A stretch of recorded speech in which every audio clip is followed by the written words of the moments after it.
नमस्कार व्यूअर्स, आज हम सुनेंगे सोमवार व्रत की विधि और कथा। सोमवार व्रत की विधि।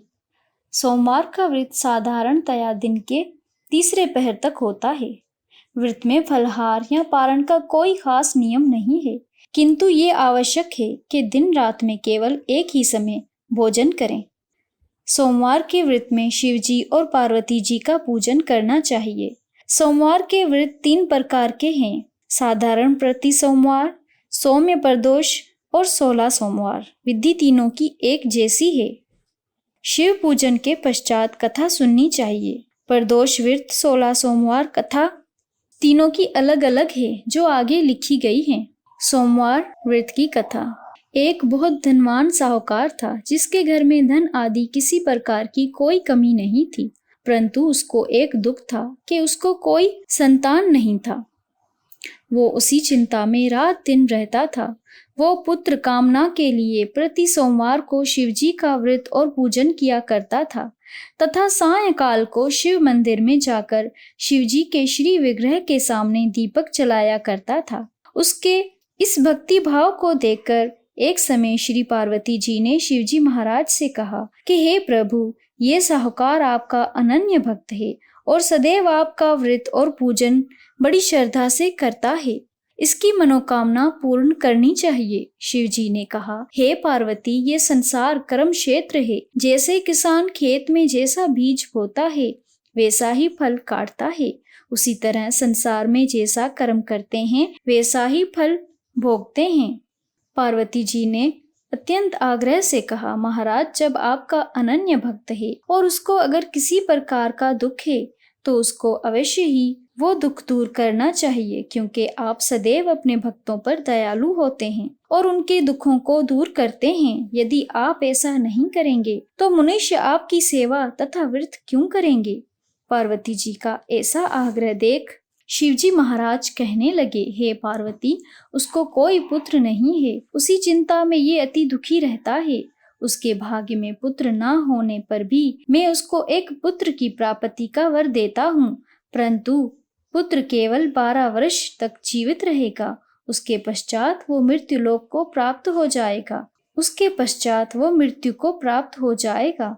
उससे अधिक मैं और कुछ उसके लिए नहीं कर सकता। ये सब बातें साहूकार सुन रहा था। उससे उसको ना तो कुछ प्रसन्नता हुई और ना ही कुछ दुख हुआ। वो पहले जैसा ही शिव जी महाराज का व्रत और पूजन करता रहा। कुछ काल व्यतीत हो जाने पर साहूकार की पत्नी गर्भवती हुई और 10वें महीने उसके गर्भ से अति सुंदर पुत्र की प्राप्ति हुई। साहूकार के घर में बड़ी खुशी मनाई गई, परंतु साहूकार ने उसकी केवल 12 वर्ष की आयु जानकर कोई अधिक प्रसन्नता प्रकट नहीं की और ना ही किसी को ये भेद बताया। जब वो बालक 11 वर्ष का हो गया तो उस बालक की माता ने उसके पिता से उसके विवाह आदि के लिए कहा, तो वो साहूकार कहने लगा कि अभी मैं उसका विवाह नहीं करूंगा, अपने पुत्र को काशी में पढ़ने के लिए भेजूंगा। फिर साहूकार ने अपने साले अर्थात बालक के मामा को बुलाकर उसको बहुत सा धन देकर कहा कि तुम उस बालक को पढ़ने के लिए काशी ले जाओ और रास्ते में जिस स्थान पर भी जाओ यज्ञ करते और ब्राह्मणों को भोजन कराते जाओ। वो दोनों मामा भांजे यज्ञ करते और ब्राह्मणों को भोजन कराते जा रहे थे। रास्ते में उनको एक शहर पड़ा।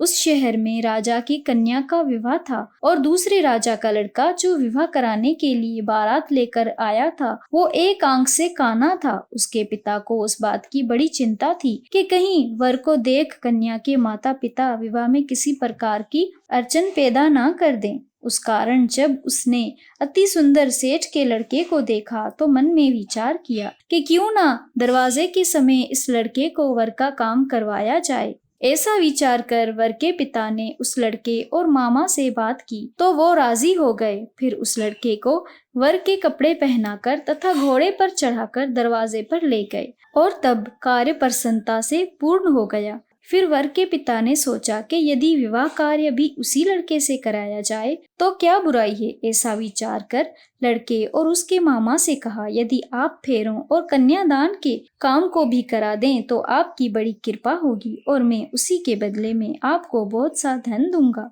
तो उन्होंने स्वीकार कर लिया और विवाह कार्य बहुत अच्छी तरह संपन्न हो गया। परंतु जिस समय लड़का जाने लगा तो उसने राजकुमारी की चुनरी के पल्लू पर लिख दिया कि तेरा विवाह तो मेरे साथ हुआ है, परंतु जिस राजकुमार के साथ तुमको भेजेंगे वो एक आंख से काना है और मैं काशी जी पढ़ने जा रहा हूँ।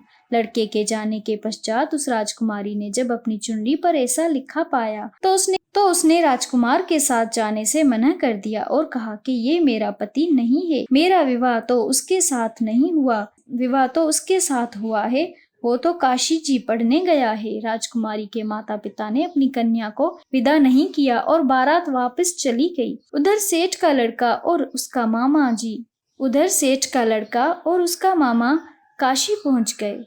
वहां जाकर उन्होंने यज्ञ करना और लड़के ने पढ़ना शुरू कर दिया। जब लड़के की आयु 12 साल की हो गई, उस दिन उन्होंने यज्ञ रचा रखा था कि लड़के ने अपने मामा से कहा, मामा जी आज मेरी तबीयत कुछ ठीक नहीं है। मामा ने कहा अंदर जाकर सो जाओ। लड़का अंदर जाकर सो गया और थोड़ी देर में उस लड़के के प्राण निकल गए। जब उसके मामा ने आकर देखा कि वो बालक मुर्दा पड़ा है तो उसको बड़ा दुख हुआ और उसने सोचा कि अगर मैं अभी रोना पीटना मचा दूंगा तो यज्ञ का कार्य अधूरा रह जाएगा। अतः उसने जल्दी से यज्ञ का कार्य समाप्त कर ब्राह्मणों के जाने के बाद रोना पीटना आरंभ कर दिया। संयोगवश उस समय शिव पार्वती उधर से जा रहे थे। जब उन्होंने जोर जोर से रोने की आवाज सुनी तो पार्वती जी कहने लगी, महाराज कोई दुखिया रो रहा है, उसके कष्ट दूर कीजिए। जब शिव पार्वती जी ने पास जाकर देखा तो वहां एक लड़का मुर्दा पड़ा था। पार्वती जी कहने लगी, महाराज ये तो उसी सेठ का लड़का है जो आपके वरदान से हुआ था। शिव जी कहने लगे, हे पार्वती इसकी आयु इतनी थी सो ये भोग चुका। तब पार्वती जी ने कहा, हे महाराज उस बालक को और आयु दो, नहीं तो उसके माता पिता तड़प तड़प कर मर जाएंगे। पार्वती जी के बार बार आग्रह करने पर शिवजी महाराज ने उसको जीवन दान दिया और शिवजी महाराज की कृपा से लड़का जीवित हो गया। शिव पार्वती कैलाश चले गए। तब वो लड़का और उसके मामा इसी प्रकार यज्ञ करते तथा ब्राह्मणों को भोजन कराते अपने घर की ओर चल पड़े। रास्ते में वो उसी शहर में आए जहां उसका विवाह हुआ था। वहां पर आकर उन्होंने यज्ञ आरंभ कर दिया तो लड़के के ससुर ने उसे पहचान लिया और अपने महल में ले जाकर उसकी बड़ी खातिर की। साथ ही बहुत दास दासियों के साथ आदर पूर्वक लड़की और जमाई को विदा किया। जब वे अपने शहर के निकट आए तो मामा ने कहा, मैं पहले तुम्हारे घर जाकर खबर कराता हूँ। जब उस लड़के के मामा घर पहुंचे तो उस लड़के के माता पिता घर की छत पर बैठे हुए थे और उन्होंने ये प्रण कर रखा था कि यदि हमारा पुत्र सुकुशल लौट आया तो हम राजी खुशी नीचे आ जाएंगे, नहीं तो छत से गिरकर अपने प्राण खो देंगे। इतने में उस लड़के के मामा ने आकर ये समाचार दिया कि आपका पुत्र आ गया है। तब उन्हें विश्वास नहीं हुआ। तब उसके मामा ने शपथ पूर्वक कहा कि आपका पुत्र अपनी स्त्री के साथ बहुत सारा धन लेकर आया है। तो सेठ ने आनंद के साथ उनका स्वागत किया और बड़ी प्रसन्नता के साथ रहने लगा। उसी प्रकार जो कोई भी सोमवार के व्रत को धारण करता है अथवा उसी की कथा को पढ़ता है और सुनता है, उसकी समस्त मनोकामनाएं पूर्ण हो जाती हैं। हर हर महादेव।